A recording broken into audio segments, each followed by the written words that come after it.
When you take your writ of possession to the sheriff, there are forms that you fill out first that alert the sheriff to whether there are drugs present, if you know, whether there is gang involvement, whether there are weapons, whether there are dogs, any number of other things that would cause the sheriff to perhaps be fearful. It's not the normal situation that the sheriff goes in with guns drawn. If you alert the sheriff to the fact that there are weapons present, there are gang members, dogs, something of that nature, then they might draw their gun.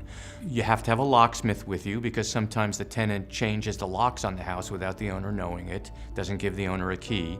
The sheriff's not going to break into the house. He's not going to let you break into the house. You have to have a locksmith there to get the sheriff access. The sheriff goes into the property, looks around to make sure there's nobody hiding under the beds, will escort out anybody that is present, and then relinquish possession over to the owner. It's normally a pretty smooth process, and yes, you do wait around. Normally the sheriff is more specific than 10 o'clock to 4 o'clock. They'll usually give you a time, a narrower time range when they're going to meet you there with your locksmith. The writ will provide information to the tenant, the writ of possession on it.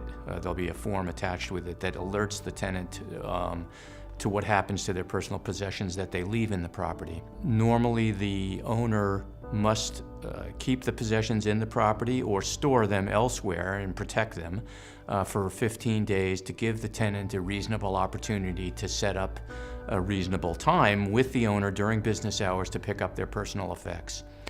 Anything that is left in the property after that, there's an auction procedure that the owner would have to go through to dispense with the property, and it's somewhat expensive and laborious and annoying. However, if the property is worth less than $300, under normal circumstances, it's abandoned property. The owner can do anything they want with it. It's the owner's property. They can keep it, they can throw it out, they can sell it, they can do whatever they want with it if it's worth less than $300. And it would take some considerable property to be more than $300. For example, a used television might only be worth $25, whereas it might have cost hundreds of dollars to purchase it. But if it's worth more than $300, there's a laborious auction procedure that you have to go through. You can store the property off-site and give the tenant the opportunity to go pick it up there.